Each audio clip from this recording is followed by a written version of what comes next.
Qu'est-ce qui a fait de moi un designer? J'ai commencé ce métier il y a, à mon avis, très longtemps. Sans le savoir, j'ai été fasciné. Une période de ma vie, l'école, je ne m'intéressais pas. Et puis je me suis retrouvé à étudier le dessin. J'ai toujours beaucoup dessiné, ce qui est un outil important pour moi parce que je dessine toujours beaucoup. Et j'ai commencé avec le dessin à étudier l'industrie, à savoir le dessin technique. Ce qui m'a poussé à étudier la conception de produits industriels à partir du dessin. D'accord. Et puis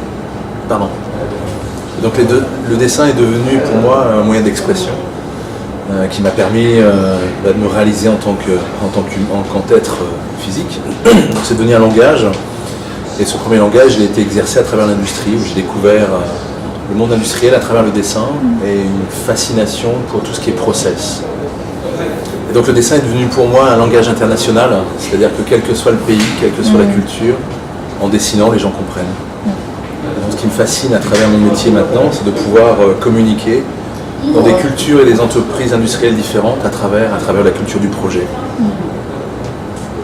Donc, mon métier, c'est juste de pouvoir parcourir justement toute cette intelligence que l'homme a en lui, de savoir ce qui m'intéresse, c'est de comprendre la façon que les gens ont de concevoir les choses et de pouvoir partager ça avec eux à travers les techniques, l'artisanat et l'industrie pour pouvoir concevoir des produits ensemble. Cassina est pour moi une rencontre. En Europe, Cassina fait partie de ces usines avec un fort patrimoine culturel et historique. Et si on repositionne Cassina, c'est l'Europe, la période où l'Europe sortait de la Deuxième Guerre mondiale, avec tout cet élan industriel, et Cassina fait partie, après la guerre, de ces usines italiennes qui ont su porter toute cette culture italienne. Les plus belles voitures étaient fabriquées en Italie.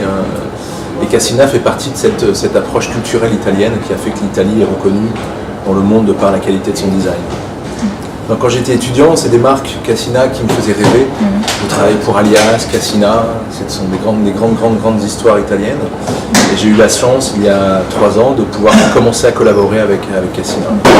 Et comme toute nouvelle collaboration, mon métier, c'est d'essayer de comprendre dans quel contexte je vais devoir dessiner et travailler. Donc j'ai commencé à réfléchir vraiment sur l'histoire de Cassina, de comprendre son histoire, pour amorcer le début de l'introduction d'un nouveau modèle ensemble. Et donc on se retrouve dans un produit qui est à la fois à cheval entre deux histoires. On retrouve le grand classicisme de Cassina. C'est aussi le premier produit que je fais avec eux, donc le besoin aussi de se comprendre mieux entre un designer et une usine. Et donc grâce au P22, ça a été la première façon d'échanger avec Cassina à travers ce projet. Donc le P22 a été un moyen de se rassurer entre Cassina et moi et d'entamer un dialogue. Et donc voilà, donc ce premier dessin est presque un archétype, est presque un classique. Il devient presque un classique parce qu'il fait partie des meilleures ventes de Cassina actuellement. Mais voilà, il a permis de fédérer une union entre un designer et une histoire comme l'usine de Cassina.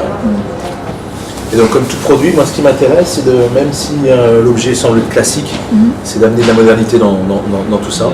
Et un signe distinctif. Je déteste les objets bruyants, mais j'aime les objets qui ont un caractère. Donc le design résulte dans ce travail sur le piétement et cette assise, où on a une architecture d'un pied qui utilise une technologie intéressante de par l'aluminium injecté. Et de par cette construction, on identifie l'objet et on le reconnaît, ce qui aide à le comprendre. Donc sur ce produit, le pied fait partie de l'assise, fait partie de l'objet. Souvent on imagine un fauteuil où on fait une assise et on vient coller un piétement. Et bien là, le piétement fait complètement partie de l'ensemble de l'architecture du produit. Et tout ça en offrant un confort et une élégance. C'est presque un objet que tout le monde a déjà dans la tête. C'est-à-dire que ce n'est pas un ovni, c'est quelque chose qui est facilement identifiable, ce qui explique le résultat commercial de ce produit. Ouais. Pardon, oui. Ce modèle, c'est comme tous les produits.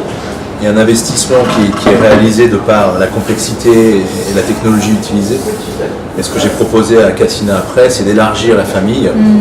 Et donc justement, le premier qui a été dessiné, c'est celui avec les oreilles. Et puis ensuite, on a développé une famille autour avec les sans-oreilles. Il y et un petit fauteuil qui devrait venir aussi un jour, un petit sofa. Donc vraiment d'élargir la gamme pour que demain, dans des projets, que l'utilisateur puisse combiner toute une série d'assises avec des ergonomies différentes. M10, c'est la continuité de cette collaboration avec Cassina, où Gianluca Armento, le président de Cassina, m'a sollicité pour réfléchir sur une chaise qu'on puisse utiliser dans l'habitat, dans la restauration, une assise confortable et un nouveau classique là aussi.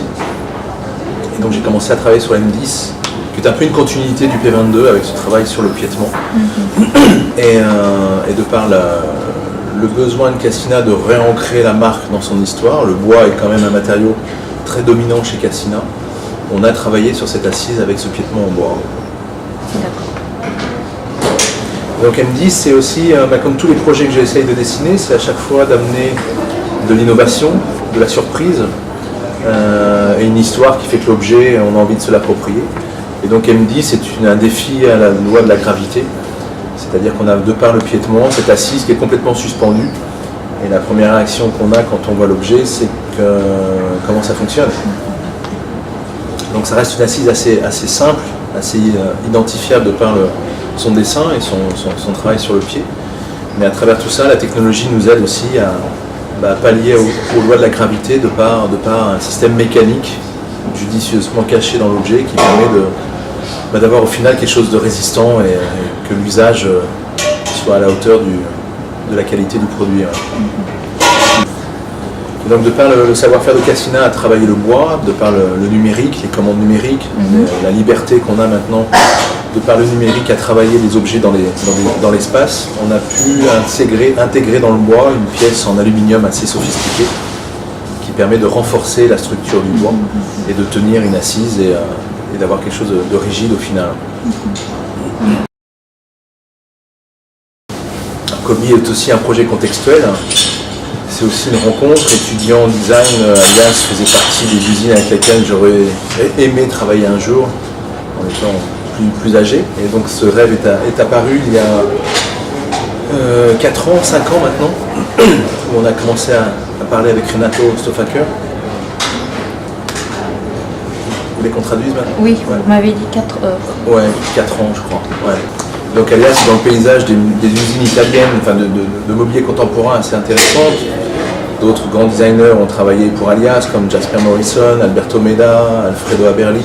Des belles collaborations avec ce savoir-faire chez Alias de la technologie et une marque qui est vraiment ouverte sur l'innovation et la technologie. Et de par mon identité et mon parcours, c'est vraiment ce que je recherche de plus en plus, de travailler vraiment sur l'innovation et de par mon besoin personnel de designer. Et donc Kobi est né d'une rencontre, c'est-à-dire que dans mon travail aussi, j'essaye le maximum de garder du temps pour moi, pour expérimenter des projets hors contexte, à savoir que j'ai besoin tout le temps de réfléchir sur de nouvelles directions qui ne sont pas forcément pour les clients, mais qui sont une recherche personnelle.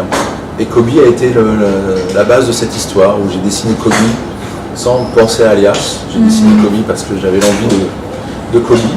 Et j'ai eu l'occasion de rencontrer Renato et lui proposer les esquisses du projet.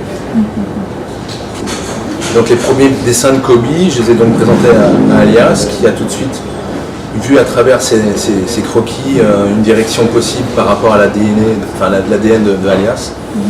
Et à partir de là, j'ai commencé vraiment à travailler plus en profondeur sur le projet et de faire naître Kobi, de faire les premiers esquisses qui avaient déjà été présentées. Donc voilà, donc avec Alias, ça a été autour de Kobi des choix de développement, d'investissement industriel, pour que Kobi se peaufine et se dessine dans un esprit Alias, à savoir l'utilisation de l'aluminium injecté, des pièces en aluminium extrudé. Donc petit à petit, Kobi migre vers l'histoire de Alias. Donc là encore, Kobi reprend un petit peu des codes qu'on a tous dans notre culture. Je pense au travail du fil métallique. Et en fin de compte, c'est une assise qui est suspendue avec une ceinture en aluminium qui repose sur quatre pieds. Donc là aussi, une petite architecture qui s'exprime à travers Kobi. Et à travers tout ça, ce que j'essaye, c'est à chaque fois, c'est vraiment je déteste la mode. Je n'aime plus la mode. Pourtant, j'ai travaillé pour des gens de la mode il y a très longtemps, pour Vuitton entre autres. Je suis presque habillé avec toujours les mêmes pantalons, presque la même veste. Et je pense que voilà, la mode m'ennuie et ce qui m'intéresse dans le design, c'est surtout que les objets soient les plus justes possibles et les plus atemporels possibles. D'où l'importance de rechercher beaucoup sur des choses qui ne soient pas des copies ou des mix ou des tendances ou des modes à travers l'objet, mais que chaque objet ait une vraie force. C'est ce qui a fait l'histoire du design. Et j'aime les objets singuliers, c'est-à-dire que j'aime vraiment les objets qui vont parcourir notre existence et qui ont une vraie force pour pouvoir vivre avec eux et qu'on puisse vivre un temps assez long avec les objets. Le mobilier, l'industrie du meuble ne peut pas, c'est pas comme la mode, on ne peut pas changer de canapé tous les jours, on ne change pas de chaise tous les jours. Donc c'est vraiment de vivre avec des objets les plus justes possibles, d'où la notion de bruit à travers l'objet. J'aime pas les objets trop bruyants, parce que des jours on a envie de calme. Et donc voilà, donc à travers mon design, j'essaie toujours d'amener des choses qui soient d'essayer de tendre vers des choses les plus justes possibles, les plus atemporelles. Ouais. Et mon métier, c'est pas d'imposer une signature. Ce que j'aime vraiment, et j'insiste beaucoup sur ce point-là, c'est vraiment d'essayer de comprendre le contexte dans lequel je travaille. C'est-à-dire de comprendre vraiment les entreprises et les histoires que je rencontre pour amener des produits qui soient justes.